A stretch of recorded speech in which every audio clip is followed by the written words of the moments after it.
กราบสวัสดีFCทุกคนครับวันนี้มาสรุปผลบังไฟนะครับบ้านโคกองนะครับตำบลดงมะไฟนะครับอำเภอทรายมูลนะครับจังหวัดยะโสธรวันที่29เมษายน2568บังที่1หนุ่มกทม1นะครับมา2บังครับหนุ่มกทม40-80ได้300คะแนนไม่ผ่านนะครับบังที่2น้องธีดาพรนะครับ10-30ได้330คะแนนเจ้าหมวกนะครับบังที่3ซอกนกพรนะครับ90-20ได้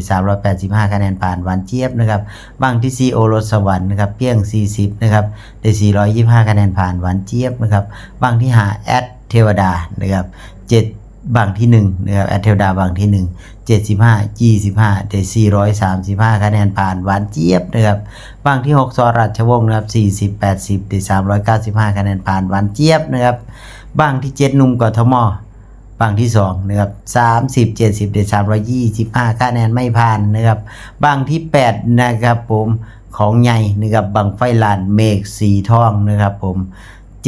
70เพียงนะครับปลาย200นะครับ170ถึง200นะครับได้80คะแนนไม่ผ่านนะครับผมไฟลานนะครับได้แค่80นะครับ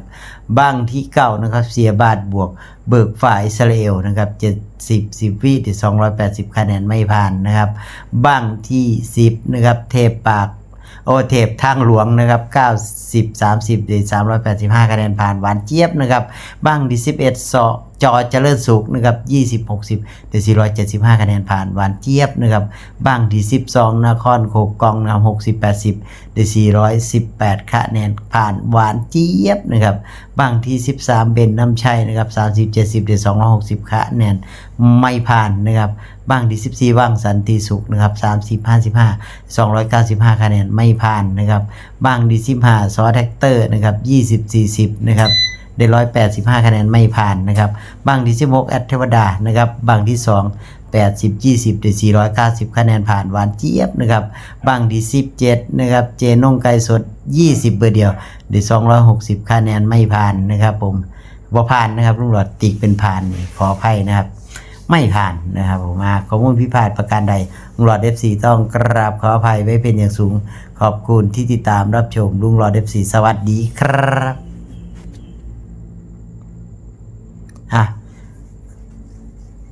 เดี๋ยวนะครับมืออื่นนะครับมีสนามบังไฟบ้านเดียวนะครับบ้านสมปอยนะครับตำบลขอทองนะครับอำเภอเคืองในจังหวัดอุบลราชธานีนะครับเดี๋ยวหลอดมีรายการบังไฟ1รายการนะครับเดี๋ยวสิลงให้ต่อจากคลิปนี้นะครับ